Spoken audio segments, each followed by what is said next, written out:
ang Pilipinas sigurado nang bibili ng mga JAS-39 Gripen multirole fighter aircraft mula sa Sweden.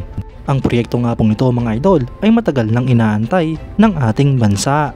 Yan ang pag-uusapan natin, pero bago yan, kung bago ka lang sa aking channel, huwag mong kalimutang mag-like, subscribe at i-hit mo na rin ang notification bell button para lagi kang updated sa mga bagong videos natin.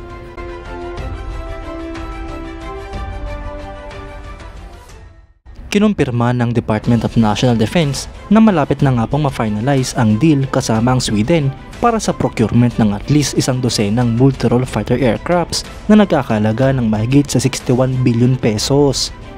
Bagamat wala nga pong model na minensyon si DND spokesperson Arsenio Andulong, ngunit ang Sweden naman ay kinumpirma na nag-offer sila ng JAS-39 CRD Gripen para sa Philippine Air Force.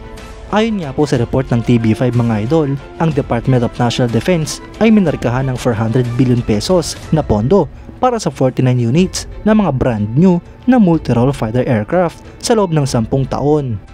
Itong araw po ay naprobahan sa ilalim ng Rehorizon 3 phase ng Revised Armed Forces of the Philippines Modernization Program.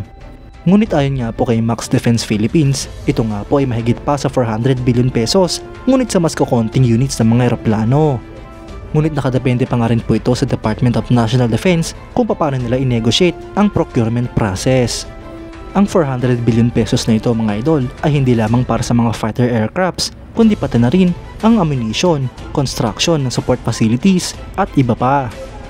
Ang Saab JAS-39 Gripen mga idol ay isang light single engine supersonic multirole fighter aircraft na minamanufacture ng Swedish Aerospace and Defense Company na Saab. Ang Gripen mga idol ay merong delta wing at canard configuration na may relaxed stability design at fly-by-wire flight controls. Ang eroplano nga pong ito mga idol ay unang lumipad noong December 9, 1988 at nintroduce naman ng June 9, 1996.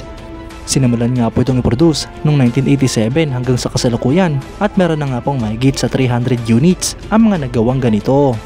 Ang mga current military operators nito mga idol ay ang Brazil, Czech Republic, Hungary, South Africa, Sweden, Thailand at United Kingdom. Ang eroplanong ito mga idol ay pinapalipad na isang crew, may habang nga po itong 14.9 meters para sa JAS-39C at 15.6 meters naman para sa JAS-39D.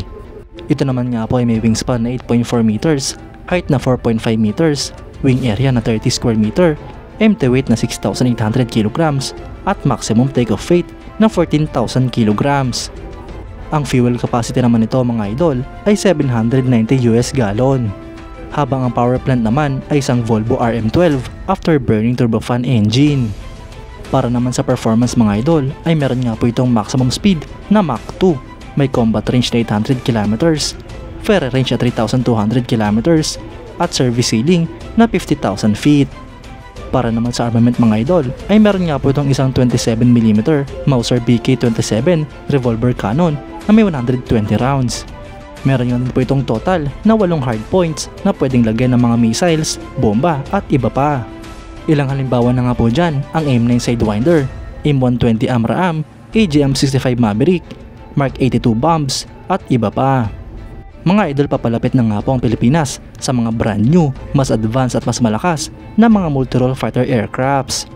Sa inabahaba nga po ng naging proseso ay sa wakas matutuloy na nga rin po ang proyekto ng AFP na makabili ng sarili nating mga multirole fighter aircrafts.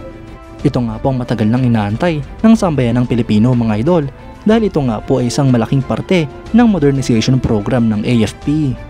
Malaki nga po ang may tutulong nito sa Philippine Air Force at mabuboost ang capabilities ng ating bansa.